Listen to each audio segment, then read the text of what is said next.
domanda iniziale a cui bisogna dare una risposta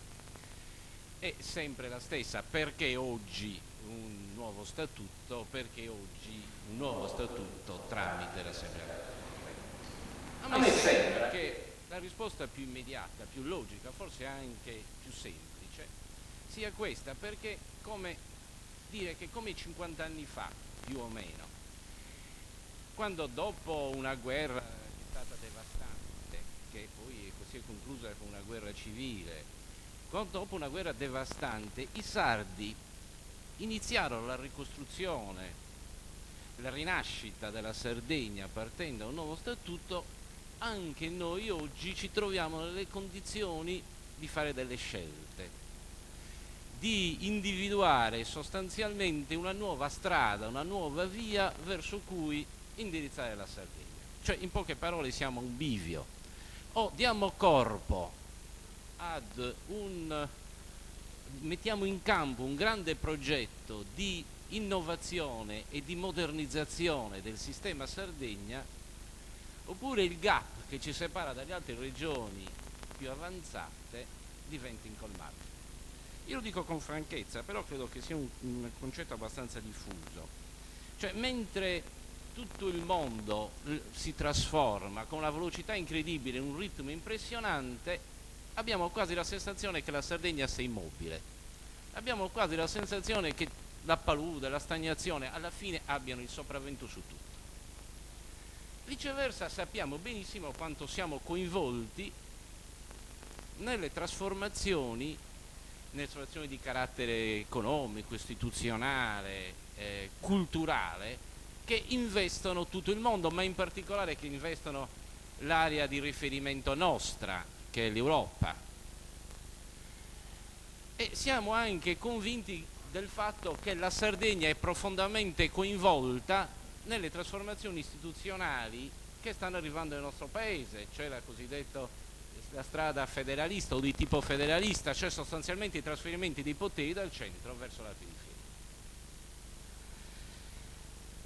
E questo è un fatto di che si è a conoscenza tutti, abbiamo coscienza tutti, cioè sappiamo benissimo oggi, e lo sanno tutti, che la nostra capacità di produrre cuscinetti a sfera o filati industriali, oppure di produrre arance o pomodori, la nostra capacità di avere un'industria turistica ricettiva deve scontrarsi con altre regioni più moderne e più efficienti delle nostre, altre regioni che si basano su un sistema di imprese che stanno sul mercato, mentre le nostre non hanno la confidenza con queste regole. E sappiamo anche che la variazione del titolo quinto della Costituzione, la legge 2 del 2001, quella sulla forma di governo, sulla legge elettorale, insomma sono una serie di poteri che ci cadono sulla testa, ma se non siamo in grado di rinnovare, rendere efficiente la macchina istituzionale, sono delle riforme che ci cadono come una martellata in testa e che ci lasciano stecchitti. D'altra parte mi sembra che sia oramai evidente come tutte le cose che succedono nel mondo poi abbiano una ricaduta sul nostro sviluppo.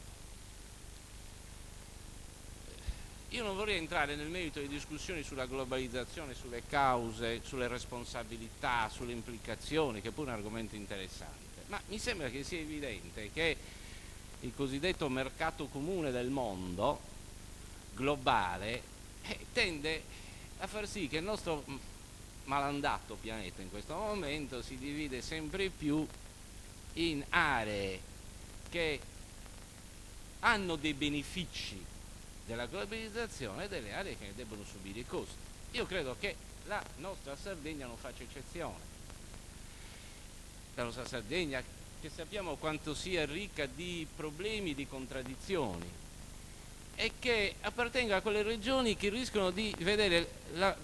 l'emarginazione sommarci all'emarginazione, che tendono sostanzialmente a essere sempre più marginali.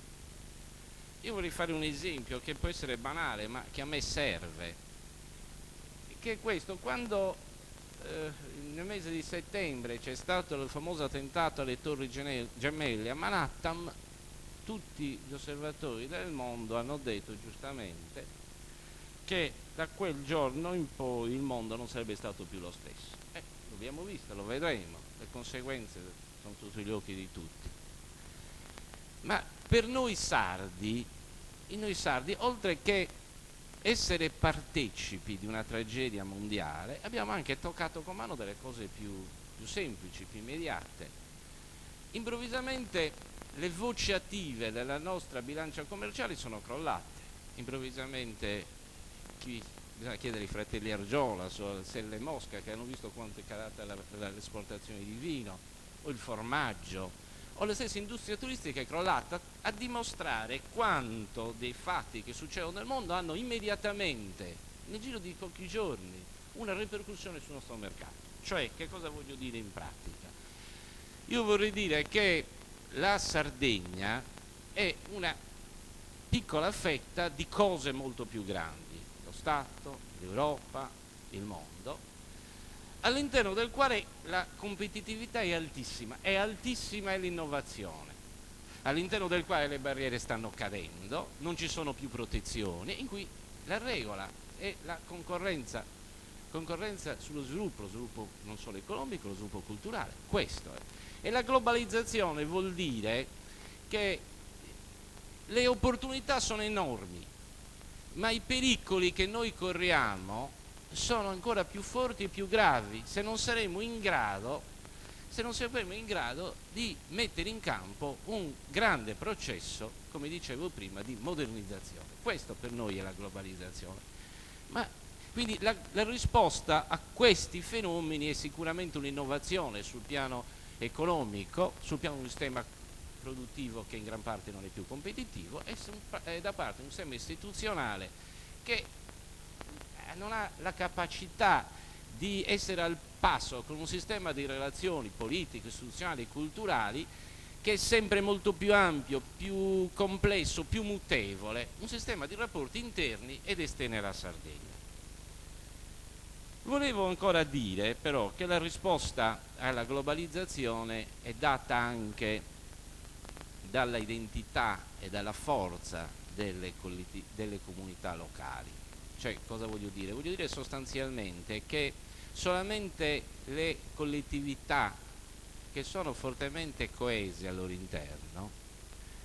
e diciamolo tutto, che hanno fiducia in se stesse, che hanno l'orgoglio del proprio passato ma anche del proprio presente, cioè della propria storia e della propria cultura, e solamente queste comunità sono in grado di essere competitive con le altre comunità del nostro pianeta. Solo questi possono avere l'ambizione di in qualche modo di progettare il proprio futuro e non pensare che altri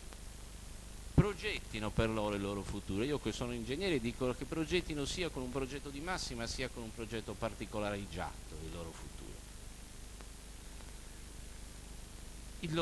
Il nostro futuro a che cosa è legato dunque? Beh, il nostro futuro è sicuramente legato da fatti evidenti, dalle risorse poche ma significative che abbiamo in Sardegna, dalla nostra capacità di sfruttare, di valorizzare le nostre risorse. È legato sicuramente alla solidarietà che avremo da Bruxelles e da Roma. Perché no? È legata alla solidarietà che avremo da Bruxelles e da Roma nel sciogliere i nodi fondamentali del nostro sviluppo, lo sappiamo, le energie, l'acqua, la continuità territoriale. È legato anche alla capacità che avremo di sfruttare, di saper regolare la nuova forma di autogoverno che ci arriva da Roma. Però io credo che sia importante dire e riconoscere che il nostro futuro dipende dal fatto che noi stessi sappiamo che il futuro è nelle nostre mani, dal fatto cioè che noi comprendiamo, e lo comprendiamo fino in fondo, che il nostro futuro dipende dalla nostra capacità di guidare la Sardegna e dipende dalla nostra capacità di dimostrare a noi stessi fuori le nostre risorse, le nostre energie e le nostre capacità. Cioè l'affermazione della soggettività della nostra collettività, quello che vorrei cercare di dire dal mio punto di vista è che non è un fatto elitario, non è soprattutto un fatto romantico, non so se il termine sia giusto, passatemelo, cioè non è un fatto romantico, Noi non vogliamo affermare la nostra soggettività guardando all'indietro o solo guardando all'indietro. Non è un fatto romantico, ma è un presupposto, è una presa di coscienza che è presupposto fondamentale per uno sviluppo complessivo nostro. Quando dico complessivo voglio dire non è uno sviluppo basato solamente sull'aumento del PIL, ma per uno sviluppo complessivo, culturale della nostra società. L'autonomia, io sull'autonomia, guardando un po' al passato, io vorrei dire che, pur non avendo i titoli, devo dire che a mio modo di vedere l'autonomia nel passato è stata affermata con scarso coraggio e non la si evince né negli atti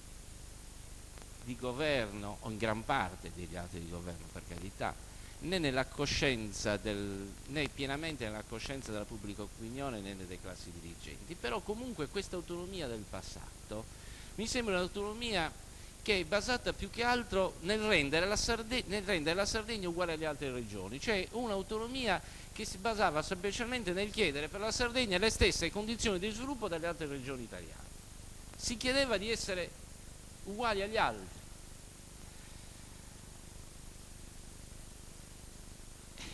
Questo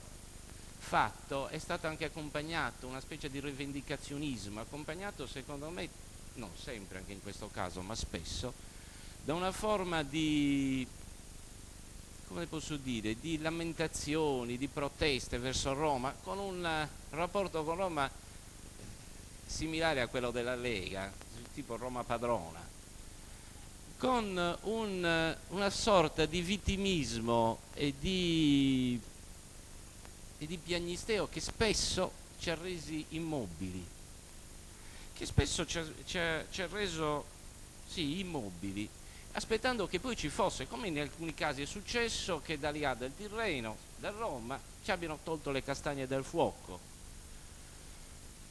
Beh, io credo che oggi un nuovo concetto di autonomia federale, una nuova strada federalista della Sardegna passi essenzialmente per il riconoscimento della nostra soggettività politica come una peculiarità assoluta della nostra collettività, per affermare, per arricchire, per dare contenuti alla nostra identità,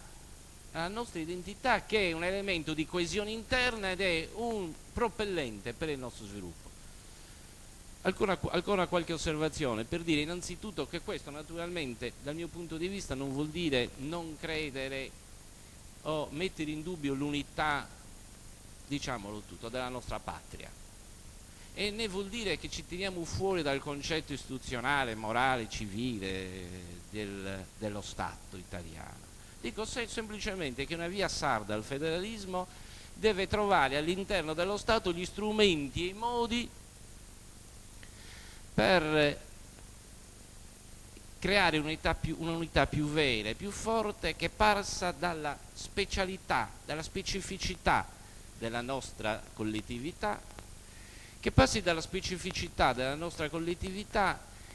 in base a fatti oggettivi che sono l'insularità, ma che anche la nostra, dicevo prima, la nostra storia, su cui ieri ci si è tanto soffermati, sulla nostra cultura, sulla nostra economia, sulla nostra struttura sociale e perché no anche sulla struttura demografica della nostra collettività sarda. E infine io vorrei dire che, se avessi più tempo si potrebbe approfondire, che tutto questo è il contrario di una chiusura della comunità sarda verso se stessa, ma è un'apertura alle altre collettività di tutto il mondo, alle altre regioni, un'apertura che può avere solamente una volta che riproponiamo con forza